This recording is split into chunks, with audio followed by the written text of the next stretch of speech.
hakuna kama wewe Baba yetu wa mbinguni, hakuna kama wewe.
Kusimama na kuhimili kila vishindo vinavyokabili ulimwengu huu. Wewe ni Mungu uliyejaa neema na kweli. Asante Mungu mtakatifu kwa sababu katikati yetu. Namsogeza baba, mama, bibi na kijana, mtetee mtumwa wako, mpigana kumshindia. Umfanye kuwa chombo chako katika kipindi hiki. Bwana, tunakualika ukapende kutubariki, ukapende kutupigania, ukapende kutushindia, ukapende kututetea. Asante Mungu, maana tutakuwa pamoja na sisi mfalme, katika jina la Yesu Kristo. Mungu naomba, ninaamini na kusadiki kwa jina la Yesu Kristo. Amen. Amen. Hebu mpe Bwana makofi. Kitabu cha Wakolosai. Kitabu cha Wakolosai sura ya kwanza mstari wa 12 mpaka wa 14. Nataka nizungumzie habari ya kuhamishwa. Kuhamishwa. Uwe tayari kuhamishwa.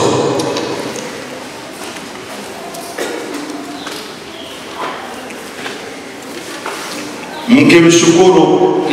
Tasoma. Amina. Wakolosai sura ya kwanza mstari wa 12 hadi wa 14. Neno la Bwana linasema, mkimshukuru Baba aliyewastahilisha kupokea sehemu ya urithi wa watakatifu katika nuru, naye alituokoa katika nguvu za giza, akatuhamisha na kutuingiza katika ufalme wa mwana wa pendo lake, ambaye katika yeye tuna ukombozi, yaani msamaha wa dhambi. Amina. Mkimshukuru Baba aliyewastahilisha kupokea sehemu ya urithi wa watakatifu katika nuru, naye alituokoa katika nguvu za giza, akatuhamisha na kutuingiza katika ufalme wa mwana wa pendo lake, ambaye katika yeye tuna ukombozi, yani msamaha wa dhambi. Ambaye katika yeye tuna ukombozi, yani msamaha wa dhambi. Napozungumzia habari ya kuhamishwa, kuhamishwa namba moja ni wana wa Mungu walipokuwa katika nchi ya Misri. Walikaa katika nchi ya Misri ambayo ilikuwa inamaanisha kama wako katika dunia ya dhambi. Walikuwa katika eneo ambalo si sahihi. Hakukuwa kwao, kulikuwa ni eneo la utumwa, kulikuwa ni eneo la mateso. Bwana akaamua kuwahamisha. Akafanya uhamisho kutumia mtumishi wake Musa. Akawahamisha akiwatoa katika nchi ya Misri na kuwapeleka eneo husika ambapo aliwapa ni sehemu ya kwao. na mpaka saa hii wako katika nchi yetu, maana Israeli wanapambana na mataifa mbalimbali na mataifa mbalimbali wakijaribu kuwasaidia Wapalestina kwamba wapate kuondoka, lakini ile nchi yao ni nchi ya ahadi. Ni Mungu ndiye aliyewahamisha, aliwatoka nchi ya Misri akawapeleka katika nchi yao ya ahadi aliyowaahidi. Alianza kumwahidi Ibrahimu baba yao na baadaye na Yakobo pia, nao sasa wakaamua sasa kuweza kufanya taifa wana wa Yakobo kuwa kama taifa kubwa la Israeli, ambaye amebeba makabila 12 ambayo ni watoto wa Yakobo. Kwa hiyo wakahamishwa, walipohamishwa wakapelekwa. Baadhi ya watu waliokuwa na kuhamishwa walikufa jangwani. Baadhi ya watu waliokuwa wanakataa uhamisho huo wakitamani kurudi maeneo yale walikuwa wakikaa, walikufa njiani. Na Mungu aliwaahidi kwamba watakaa miaka 430 katika hali ya utumwa. Na kosa lenyewe ilikuwa ni kosa la mmoja katikati yao. Aliamua sasa yeye kuwashawishi wenzake, wale wenzake wakambeba ndugu yao anaitwa Yusufu wakamuuza, na matokeo ya kosa aliyofanya ile leo mimi sasa watakakaa utumwani. Mazao yake alikuwa utumwani miaka 430. Sasa Mungu akaamua kufanya uhamisho wa kuwatoa wana wa Israeli katika nchi ya Misri na kuwapeleka katika nchi ya ahadi ambayo ni nchi ya Kanaani. Huo ni uhamisho namba 1. Uhamisho namba 2 ni Yesu mwenyewe sasa anakuja na kuhubiri habari njema za ufalme wa Mungu, na baadaye anakuwa fidia ya wengi. Anafanya sadaka yake pale msalabani na kutoa sadaka, alafu anatuhamisha sasa baadaye kuenda katika nchi ya Kanaani na kwenda sasa Yerusalemu ya mbinguni.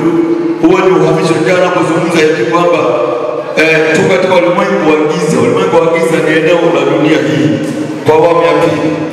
Ndiye anasema hivi, naye alituokoa katika nguvu za giza akatuhamisha, ni Mungu huyo, akatuingiza katika ufalme wa mwana wa pendo lake, ambaye katika yeye tuna ukombozi, yani msamaha wa dhambi.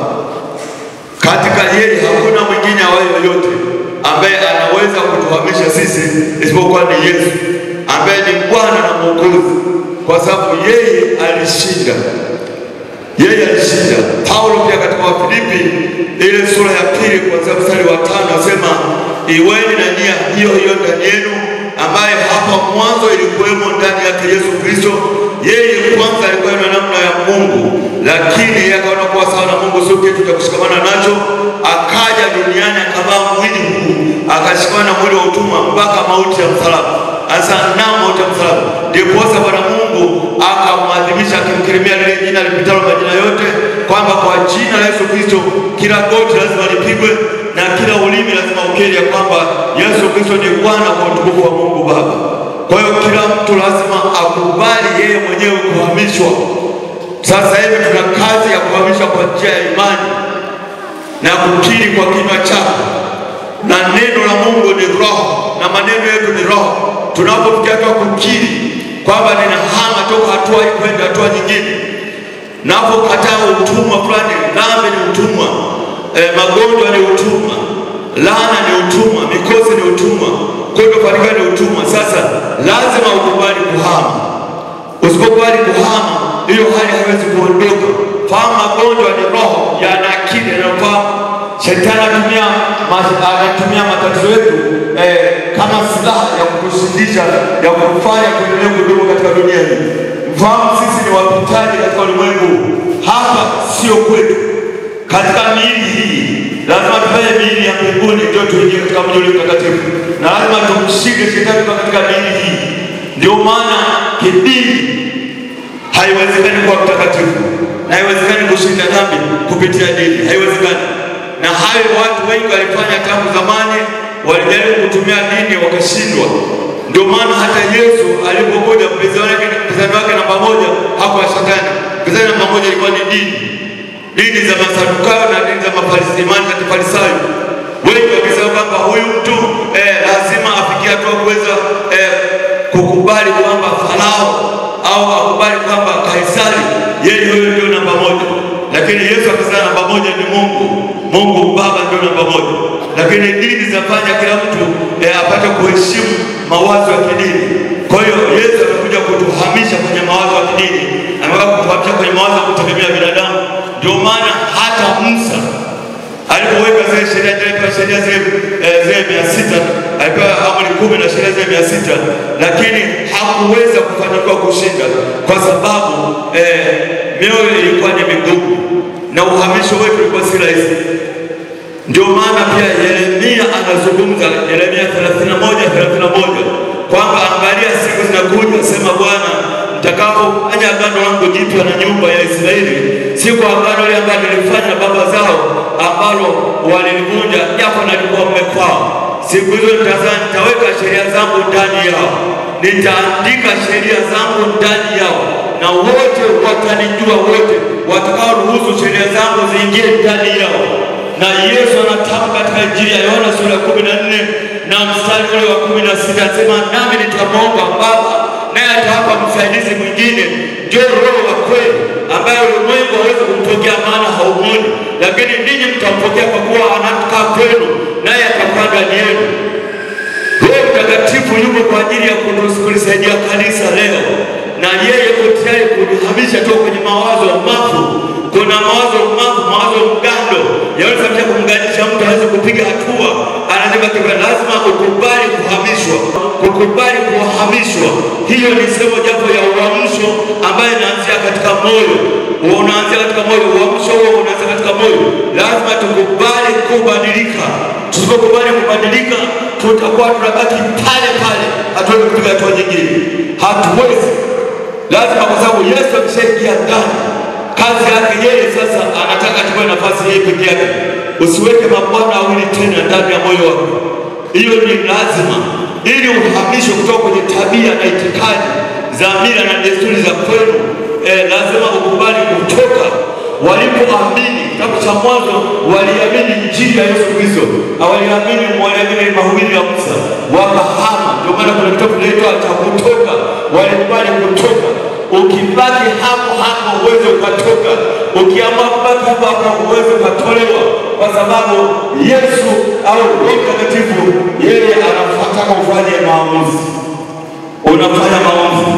Amesema alikwenda kwa hiyo watu wakamkataa, lakini wale waliompokea akawafanya kwa watoto wake, ndio wale waliamini jina lake.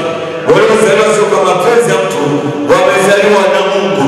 Kwa hiyo kwa njia ya imani tumezaliwa na Mungu, na sasa tumekubali kuingia ndani ya Yesu Kristo, na tuko tayari atuongoze, tuko tayari kutembea naye. Lazima uwe tayari kubadilika. Katika Wakorintho wa pili sura ya 5 na mstari wa 17 inasema hata imekuwa mtu akiwa ndani ya Kristo, sio nje, mtu akiwa ndani ya Kristo anakuwa kiumbe kipya, ya kale yamepita, tazama yanakuwa mapya. Yesu akishaingia kazi yake, anaanza kufukuza wageni. Wageni ni tabia mbaya, hasira, mawazo mabaya, uasherati, anafukuza. Hiyo ndio kazi Yesu ya kuingia kuja kufanya makao katika moyo wa kila mtu. Lazima tukubali hayo. Tusipokubali hayo hatuwezi kubadilika. Tusipokubali hayo mama huwezi kubadilika. Usipokubali hapo baba huwezi kubadilika. Usipokubali kijana huwezi kubadilika.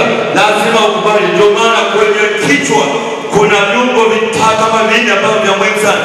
Hapa kuna ubongo, ni sehemu ya ufahamu. Hapa pana macho, kazi ya macho ni kuona.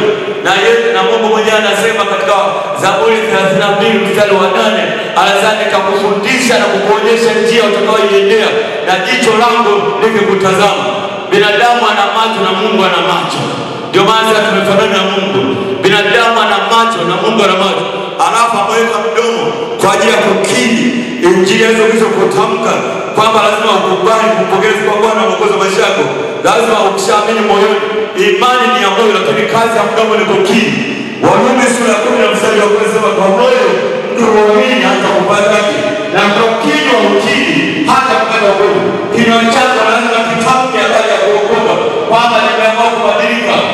Mawazo ya kidini, hakuna dini haikubali kwamba mtu anaweza kubadilika kama Roho Mtakatifu. Hii zinakataa. Lakini Biblia inasema katika Zaburi sura ya 16 na mstari wa 5, anasema watakatifu walioko duniani ndio walio bora, hao ndio nilipendezwa nao. Ni Mungu anasema hayo, sio binadamu, sio mwingine. Anasema watakatifu walioko duniani ndio walio bora. Anasema waliokufa, lakini dini inasema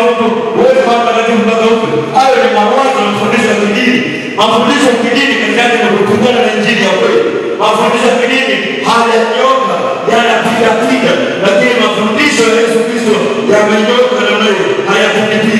Hiyo ndio injili ya Yesu Kristo ambayo inasababisha watu wapate kuhamishwa kutoka kwenye dini za tabia zao ili wapate kuhama na kuweza kwenda kwenye roho. Ndio maana Israeli walipohama wakaanza kuanza kutana na miujiza. Walipohama tu wakaanza kutana na miujiza tena. Mungu akawa pamoja nao. Dalili namba moja, mchana aliweka wingu zito ambalo lilikuwa linafunika mkutano ule kwamba hilo ni jeshi la Bwana. Wewe sasa ni jeshi la Bwana. Wewe sasa ni jeshi la Bwana. Ndio maana kuna wingu la utukufu Bwana linakufunika kwa njia ya utakatifu hatari na roho mtakatifu lazima kufunike. Hiyo ndio siri ya utakatifu wa Mungu. Ninakupa habari njema za ufalme wa Mungu. Sasa habari njema ya kanisa letu aliyejitia. Ile jitini mbili kama dini zingine tu. Ile jitini mbili kama zingine. Lakini Yesu Kristo hakuja kwa dini. Wala Yesu Kristo, wala Kristo sio dini. Ukristo ni jina la Yesu Kristo. Yesu Kristo na maana Kristo ni mpaka mafuta ya Bwana aliyeandaliwa kwa habari ya ufalme wa Mungu. Ndio maana nasema hakuna jina lingine lililopewa wanadamu ipasao kuokolewa kwa jina la Yesu Kristo ndio watu wataweza kuokolewa. Sasa kazi yake yeye amekuja kunyosha, amekuja kusahihisha, amekuja kumaliza kazi yote. Ndio maana ni wa kwanza na ni wa mwisho. Yeye ni Alfa na Omega. Hakuna mwingine atakayekuja baada ya Yesu Kristo. Hakuna. Na ukumbuke unaposema kuna miaka ya watu, lakini ukumbuke pia bado kuna miaka 1000 ya utawala wa Yesu Kristo duniani huko mbele yetu. Kuna watu watakaotawala katika ulimwengu na wanaitwa Kristo. Kuna utawala wa Yesu Kristo lazima aje atawale miaka 1000. Hiyo ndio kipindi hicho shetani atafungwa gerezani, sio kwa jehanamu. Ila mpiga Kristo na nabii wa uongo wao watatoka kwenye ziwa la moto. Katika miaka utawala wa Kristo miaka duniani, ule mpiga Kristo na uongo watatumbukizwa kwenye ziwa la moto. Na mfano wa ziwa la moto kwa sababu sasa Yesu yuko katika kuhamisha watu wake akiandaa ule mji mtakatifu ambao haki yake inakaa kwa milele. Kwa hiyo miaka 1000 itakuwa kuliweka sawasawa watakatifu wake ili wasiwe wageni katika mambo ule mji mtakatifu na nchi takatifu ile mbele yao, ambapo utashuka wakati jehanamu itapata kutafuta sasa. Maana katika Roma miaka 1000 ya gerezani wa shetani, yeye anakwenda kuungana sana na nabii wa uongo na mpiga Kristo kule jehanamu. Wakati sasa wale shetani katika miaka 1000, kwa hiyo hukumu ya kwanza ni kubwa zaidi kuliko shetani. Kama utafanya mdhaa, ukipata jambo utapata adhabu kubwa zaidi kuliko shetani. Maana shetani hata tangulia kwenda jehanamu, atakayetangulia kwenda jehanamu ni mpiga Kristo na nabii wa uongo ambao ni wanadamu ambao walikubali kupotosha ukweli, walifanya kazi ya unafiki, wakiacha kweli, matokeo yake wakaacha kweli, wameinua kweli kwenye hawataki kuitukuza Mungu. Wamemjua hatakuwa wakaangalia katika misingi yao ya kidini, wakitangaza dini kama ndio vinataka kuongeleza. Hata naomba msomaji soma Warumi sura ya 1 mstari wa 18 mpaka 21. Warumi sura ya 1 mstari wa Warumi sura ya 1 mstari wa 18 mpaka 21. Biblia inasema maana ghadhabu ya Mungu imedhihirishwa. Maana ghadhabu ya Mungu imekwisha dhihirishwa tayari kutoka mbinguni juu ya uasi wote. Kutoka mbinguni Mungu alipokuja akahubiri, uasi ukazidi kuongezeka, watu hawakutubu, wakaamua kuendeleza uasi. Na uovu mwanadamu waipingao kweli kwa uovu. Wakaza wanadamu wanaipinga kweli kwa uovu. Kwa kuwa mambo ya Mungu yaliyojulikana, yamekuwa dhahiri ndani yao.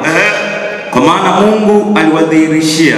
Mungu aliamua kutudhihirishia anapomleta Yesu Kristo afufue wafu kina Lazaro, kwa kiona kila mmoja apate kujua kwamba huyu mtu anatembea na Mungu. Asema kama hamniamini mimi, ziangalieni kazi nazifanya, maana hamtaki wewe kuamini, hamwamini maneno yangu kusadiki. Sasa aminini kazi nazifanya. Kwa sababu mambo yake yasioonekana, tangu zamani, tangu kuumbwa ulimwengu, yanaonekana. Sasa yanaanza kuonekana.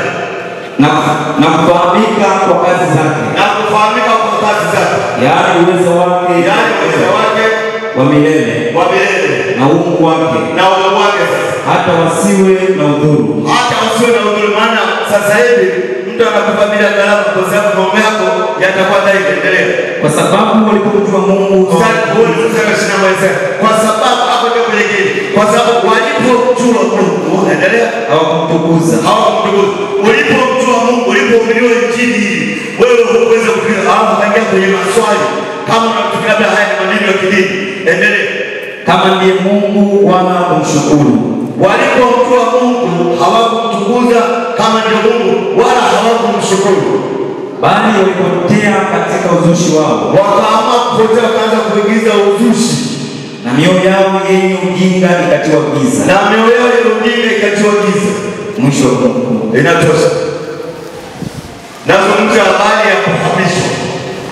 Kanisa lazima tukubali tuhame kwenye mawazo ya kidini, mawazo ya kikabila na kanuni na ndio mimi na kawaida hii mimi na tabia yangu hii. Ukija kwa Yesu Kristo, Yesu anasema kabila yote. Anaposema kabila yote anafuata, anapa njia zake. Ndio maana kuna amri kumi: usiibe, usione, usifanye moja mbili tatu. Injili ndio inanyoka. Kwenye katazo ni kukataa. Hakuna mahali pa kupita pita. Hakuna mahali pa kupita pita. Lazima tukubali kuhamishwa. Kwa sababu tuko kwenye kipindi cha utawala wa giza. Na utawala wa giza sasa hivi hauko kwenye uongo. Kwenye akili zako. Kuna mkanda wa kidini unazunguka kwenye akili zako. Ndio maana unakuta unawaza niende kanisani au nisiende wapi. Sasa nakwambia kuna macho ya kuona. Macho yanasababisha upambanuo, huyu ni fulani au sio fulani. Kipofu aende ukimwambia baada hapo kuna. Alafu kuna mdomo, kazi ya kutii ambayo ndio nakwambia Warumi sura ya 10 kwa moyo mtu waamini akipata na kwa kinywa asaukiri. Ndio maana lazima mtu aongoze saa ya toba.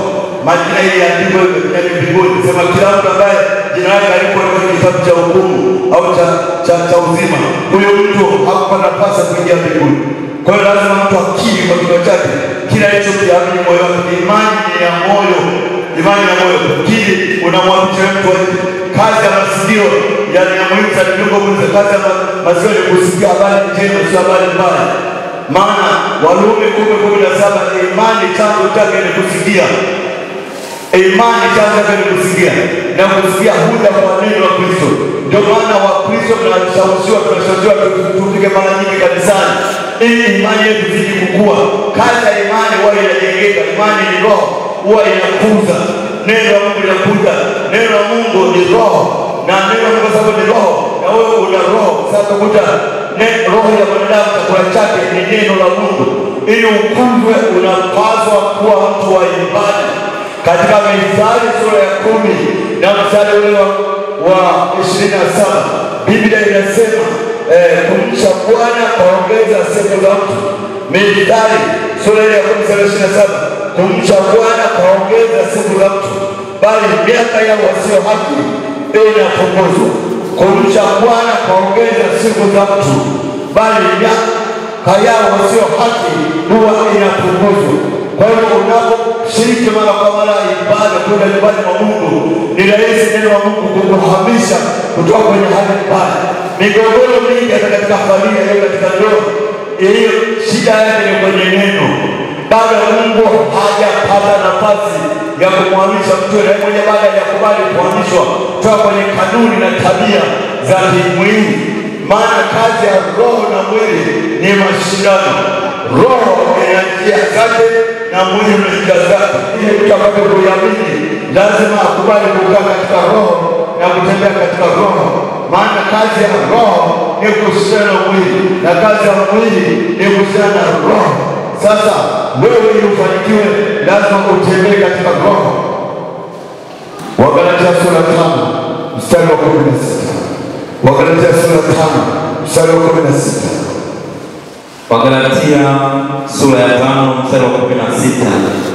Neno la Bwana nasema, basi nasema enendeni kwa roho. Basi nasema enendeni kwa roho. Wala hamtatimiza kamwe tamaa. Wala hamtatimiza kamwe tamaa za mwili. Kwa sababu mwili utamani. Kwa sababu mwili una kazi ya kutamani. Hiyo ndio kazi ya mwili. Ukishindana na roho. Ukishindana na roho. Na huo mwili rafiki yake ni macho. Mwili rafiki yake ni macho. Macho mtabia kupambanua hiki ni kizuri au sio kizuri. Na kama mchomba ni mzuri sio macho. Ndio kazi ya macho. Basi nasema enendeni kwa roho. Wala hamtatimiza kamwe tamaa za mwili. Yes. Maana kazi ya mwili ni kutamani. Ndio kazi ya mwili. Sasa usipohamishwa kwa mtu wa roho, huwezi kwa salama. Lazima uhamu. Baba mmoja alikuwa na hodari sana ngoa, anaitwa Suleiman. Hebu kaa nitoshe kwa. Alikuwa ni bingwa ngoa, Suleiman. Akamuoa mwanamke mmoja. Yule mke akakaa naye. Lakini macho yakatamani mwanamke mwingine. Akachukua pili. Yule alikuwa mfupi. Baadaye akatamani mrefu. Baadaye akatamani fupi tena. Baadaye akatamani. Akaenda hivyo hivyo kwa sababu ya kazi ya mwili ni kutamani. Kwa kufuatiwa kiongozi wake ni macho. Macho yanapatana na tamaa. Na kwa sababu hakuzama kwenye ibada kama baba yake Daudi, yeye akapotoka. Matokeo akajikuta na wanawake 700 na wanawake pembeni ambao wasaidizi wa nyumbani kama Zulia 300, na bado hakufanikiwa, na bado hakufikia malengo. Tamaa yake haikuzidika. Uwezo lazima tamaa yako, tamaa ya macho uwezo kuinyamazisha mpaka umruhusu Mwokozi Yesu aliyepigwa ulimwengu anaenda kumpigwa hiyo tabia kwenye moyo wako. Anaenda kuondoa hilo jiwe ambayo inadai kufunika macho yako rohoni usipate kuona vitu vya roho. Naomba toa macho ya nyama, weka macho ya rohoni. Macho ya rohoni yeye mwenyewe anasema nitakufundisha na kuonyesha njia utakayoiendea, na jicho langu likikutazama. Nitakufundisha na kuonyesha njia utakayoiendea. Hiyo ndio kazi Yesu Kristo alikuja nayo. Kazi atakufundisha mimi, akufundishe wewe. Akufundishe mama, akufundishe baba, akufundishe bibi, akufundishe vijana. Bwana Yesu asifiwe. Bwana asifiwe. Piga Yesu makofi kama wewe unasema. Piga Yesu makofi. Ndio sasa ndio kutoka leo. Bwana asifiwe. Kwa hiyo kila sababu ya kuhama ndio bali ya kuhama. Mawazo yako lazima ufahamu kwamba ni tofauti na mawazo ya Mungu. Mawazo yangu ni tofauti na mawazo ya Mungu. Nisimlazimishe Mungu awe kama anavyowaza mimi. Lakini habari zake Mungu zinapatikana katika neno lake. Habari zake Mungu zinapatikana katika neno lake. Habari zake Mungu ziko katika neno lake. Kwa nini? Neno la Mungu ni Mungu mwenyewe. Kwa njia ya neno lake ulimwengu uliumbwa. Kwa njia ya neno hili vitu vyote vilifanyika kwa njia ya neno lake. Mpaka anaamua kupumzika, ina maana amemaliza kazi mbali. Matokeo yake akamwacha Adamu aanze kuumba. Dunia ilikuwa utupu. Ndio sasa amekaa majumba yote ni uumbaji wa Mungu ambaye amemwachia sasa Adamu. Adamu akimiliki ndio mimi na wewe. Lazima tuwe na mabadiliko, usipopata mabadiliko unakuwa bado ni mtupu. Maana dunia ilikuwa utupu, na usipopata ilikuwa mtupu. Usikubali kuwa mtupu. Hakikisha unakuwa na kitu cha kufanya. Baada ya miezi nitakwenda kuisha kuingia mwaka ujao ambao ni mwaka 2026. Itakuwa ni jambo la kushangaza sana kwa bado uko vile. Ni vizuri ufanye hata kubadilisha kitanda. Kitanda kwa upande wa kubadilisha kwa upande huo. Hata makochi kubadilisha moja kubwa ile upande huo. Ili mradi wewe mabadiliko. Kama ile akija hapo sio gani. Usipake kwenye tu miaka ndio kutembea. Ndio maana kutoka leo ukitaka abadilike kutembea utafute ngombe. Utashangaa anatembea bila badilisha kutembea. Akiwa na ngombe. Mtu ana ngombe anatembea kawaida kawaida. Akibaka kama sote zile mbili au mmoja utashangaa sana kubadilika kutembea zako. Anakuwa kwa ile kutembea. Anakuwa sitaki sika chakula. Sika kama Kwa sababu mabadiliko. Na Yesu amekuja kufanya mabadiliko ya kiroho kweli. Hiyo ndio kazi ya kufanya. Amekuja kufanya mabadiliko. Tusipobadilika mbinguni hatuingii. Mbinguni wanaingia waliobadilika. Ndio maana hata Petro anasema hivi. Petro alikuwa kanisa na Yesu. Petro ndiye aliyetembea kwenye maji.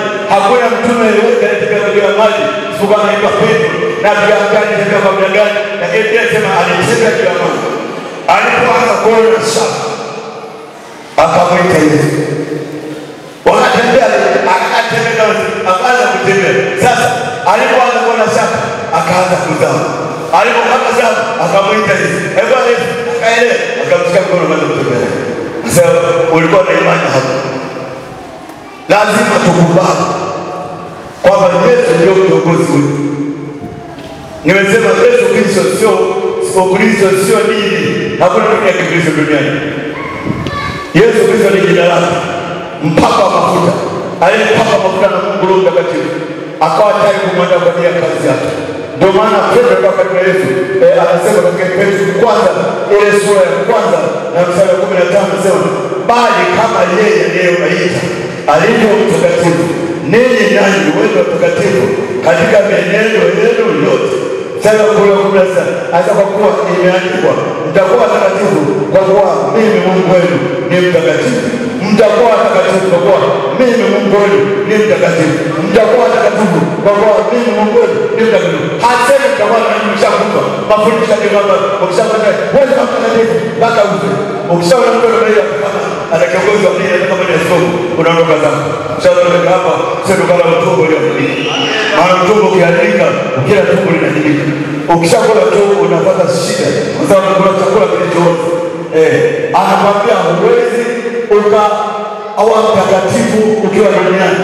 Na hapo mwambie pia huwezi ukaiba ukiwa baada ya kufa. Kama huwezi kugeuka sasa hata baada ya kufa huwezi kugeuka. Kama huwezi kuwa mtakatifu ukiwa hai hata baada ya kufa huwezi kuwa mtakatifu. Haya ni mafundisho yaliyoharibika, yaliyooza. Ukiyabeba hayo utaoza na mwenyewe. Ukiyabeba kwamba huwezi kuwa mtakatifu na kufa, hakuna mtakatifu, hakuna mtu aliyekufa aliweza kuacha nao. Hakuna. Maana mtakatifu hawezi kuiba. Na mtakatifu hawezi kuiba. Kwa hiyo baada ya kufa ni hukumu. Sasa tunatengeneza kijiji. Ndio maana Petro anasema iweni, anasema bali kama yeye alivyo mtakatifu ninyi nanyi iweni watakatifu katika mienendo. Maisha hawezi kuwa na mwenendo. Katika mwenendo katika kazini, nyumbani, shambani. Msiseme uongo, msiambiane uongo. Semeni kweli. Ndio ni ndio. Uwe shahidi wa kweli, usiwe shahidi wa uongo. Ukiwa shahidi wa uongo, Mungu atakupa adhabu. Mungu atakukataa. Watakao useme hapa ni kweli, hapa sio kweli. Ndio. Yohana 17:17 anasema uwatakase kwa ile kweli, maana neno lako ndio kweli. Yohana 17:17 anasema uwatakase kwa ile kweli, neno lako ndio kweli.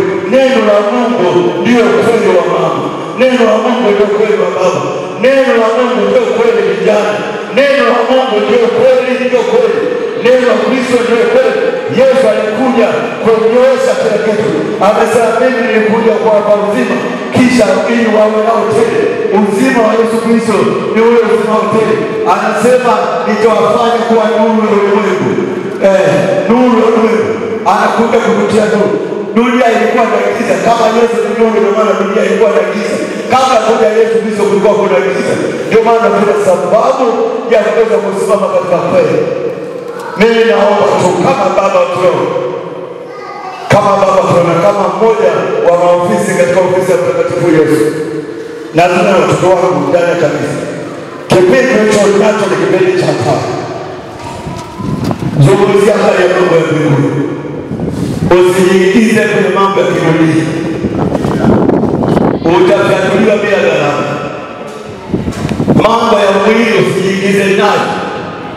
Yesu akawaambia habari njema, na Paulo akazungumza katika kitabu cha Warumi sura 14 na mstari wa 17 anasema kwa maana ufalme wa Mungu sio kula wala kunywa bali ni haki, amani na furaha katika Roho Mtakatifu. Yesu aliwaambia habari njema akawafundisha sana, mimi nimekuja ili muwe na uzima kisha muwe na tele. Mtu akiwa na uzima hawezi kuja kule. Kaida ipaka mfano yote mkate ya kupata pesa. Pesa zinapatikana jamani duniani hapa hapa. Hazipatikani mbinguni. Pesa hizi zinazo hapa mbinguni haziko. Ziko hapa. Furukuta wewe mwenyewe binafsi. Hawa tukichukua kwa mfano wetu ni huyu kumbe urais. Atakapo kazi yote atashika kazi. Ndio bunge hiyo. Sana atalipa kwa na mbona atalipa fungu kidogo kama zaka kidogo bila pesa hiyo.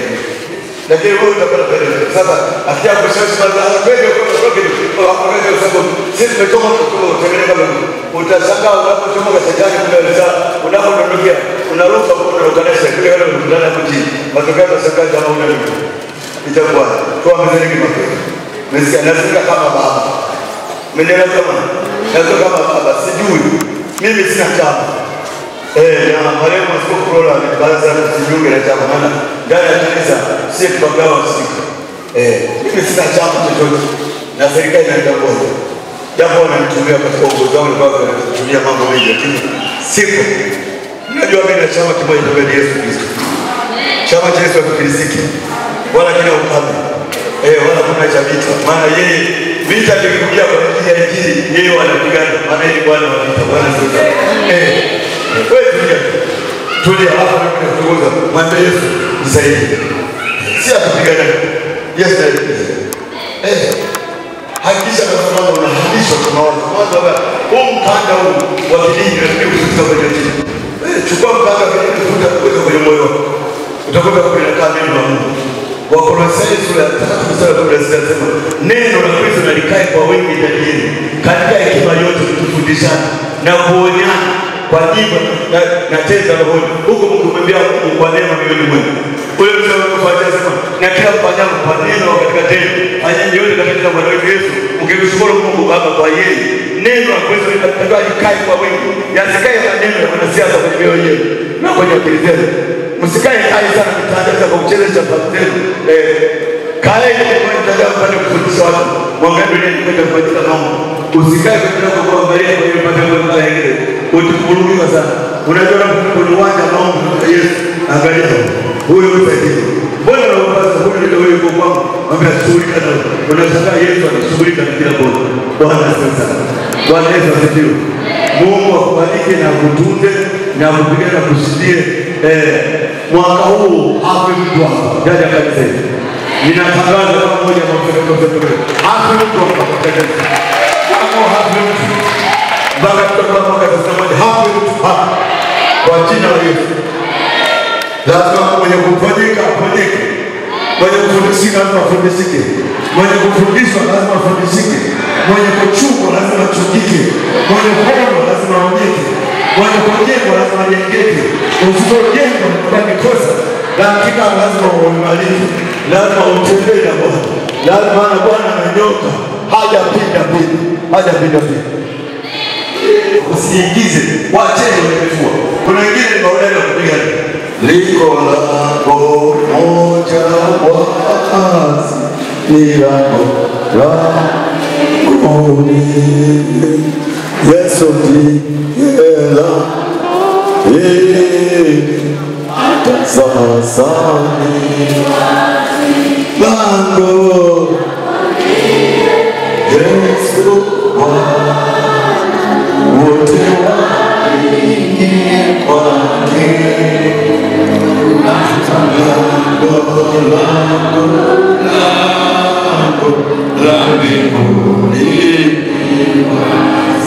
Yesu ndiye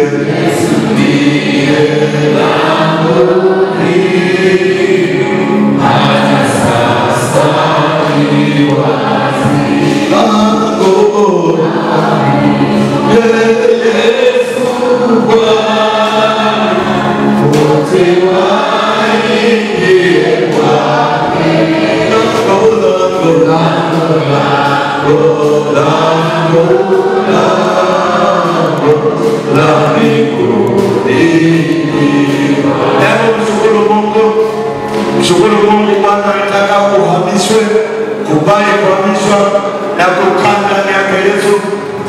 ndani ya Yesu utakuwa mshindi.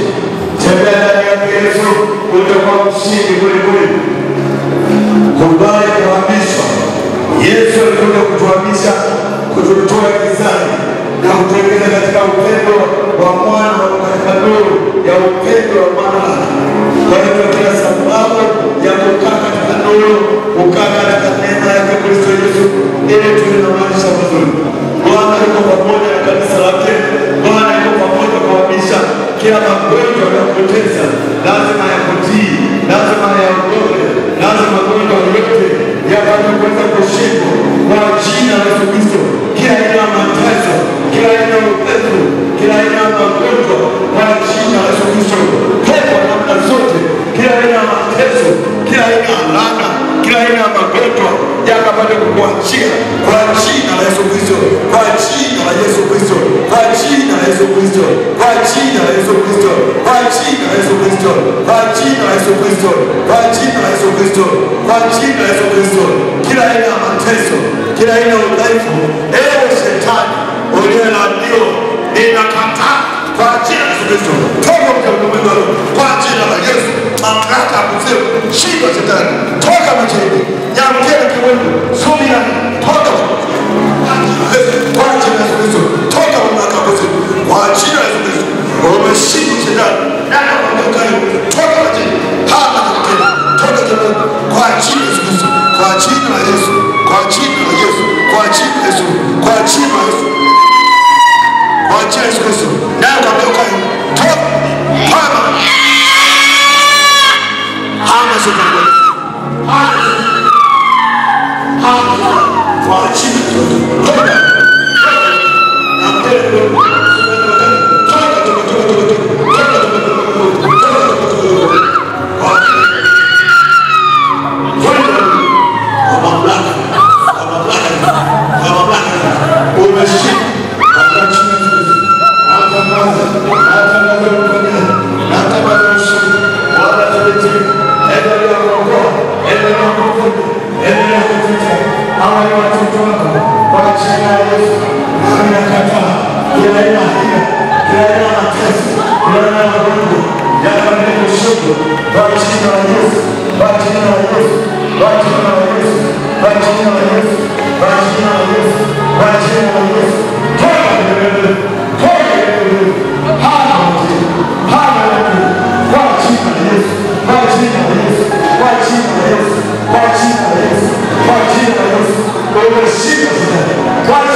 Lazima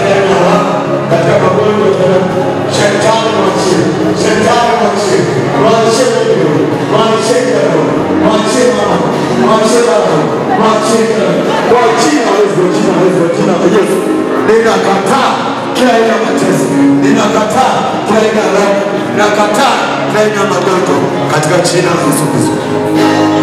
Mungu Baba, Mungu Mwana, Mungu Roho Mtakatifu, na kushukuru kwa ibada, na shukrani kwa uzima, na kwa cheo. Endelea kudhibitika, endelea kuonekana, endelea kutawala, endelea kuokoa, endelea kuponya. Asante Mungu, asante Bwana, asante Bwana wa Bwana. Nakushukuru, nakushukuru, nakushukuru, nakushukuru, nakushukuru, nakushukuru, nakushukuru, nakushukuru, nakushukuru. Asante Mungu, asante Mfalme, asante Bwana wa Bwana, asante Mwokozi. Wewe kana baba sika, yeka na mosaka, yeka papa koseka na mama sika, yeko baba saka na baba sika, yeka na mosaka. Baba, katika jina la Yesu Kristo, nakushukuru mno. Wewe unajitukuza na ukazidi kutukuzika mbele ya watoto wako hawa. Mungu mtakatifu, kila mmoja akapate kuweza kujua wewe ndio Mungu mponyaji, wewe ni mfalme wa falme, wewe ni Bwana wa mabwana, katika jina la Yesu Kristo. Asante Mungu mtakatifu. Oh, haleluya. Amen. Hebu weka mkono wako sasa kifuani kwa kuahirisha ibada. Hawa vijana tutaendelea kuendelea huduma hii hapa. Weka mkono wako kifuani kwa kuahirisha ibada. Usisahau ibada zetu Jumatano na Ijumaa kuanzia saa 10 tutakuwepo hapa kujifunza neno la Mungu. Ijumaa ni kuomba pamoja, Ijumaa ni kuomba pamoja, Ijumaa ni maombi pamoja, maombi ya nguvu. Nguvu iko kwenye maombi, nguvu ya kiroho iko kwenye maombi. Tunamwita Mungu wa pamoja, na Mungu atakuwa pamoja nasi hata tuache, hata tuache. Maana tunakwenda kwa mwaka wa 2026, lazima tuingie. Maana tuna Mungu aliye hai, na uhai wa kweli unatoka kwake. Lazima tuwe na afya njema, na afya njema inatoka kwako. Mungu, tunakushukuru kwa sababu unatupenda. Ndio maana kanisa hili ni mali yako wewe, wala sio mali ya dini yoyote. Ni mali yako wewe, na umeweka mtakatifu wa mahali hapa ili wapate kutembea na wewe, ili wapate kunyoka.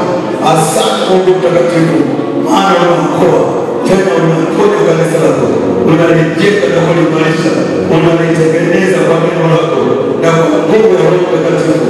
Mungu, nakushukuru kwa sababu umeamua kututengeneza, umeamua kutengeneza taifa la Tanzania. Naombea Mungu kwa serikali ya Jamhuri ya Tanzania, rais pamoja na wabunge, mawaziri na wabunge, na wale ambao wasaidie, watetee, wafundishe, wapate kudumu katika haki, watende kazi katika neno la Mungu, wafundishe namna ya kufanya uongozi. Maana uongozi wa kweli Mungu kutoka kwako, ukapata kwa uongozi. Mungu mtakatifu, naomba rehema na neema na toba kwa wale wote wanaokosea masomo leo. Bwana mbinguni, Mungu wasaidie na wapate kusudi. Mungu mtakatifu, wewe ndio kwa maana wewe ni Mungu, sisi kwa uwezo wako mkuu zimetika umepata wale na zaidi taifa lote kwa maana maandishi ukalitetee hata siku ya uchaguzi. Bwana mbinguni, asiwe kwa kupoteza maisha yake, kila mmoja kwa sawa sawa. Mungu nakushukuru sana kwa hilo, kwa utukufu wako, katika jina la Baba na Mtakatifu. Tunapenda kutawanyika sasa, tawanyika katika moyo wetu Mungu, nikisio wema wako na baraka zako kupitia jina la Yesu Kristo.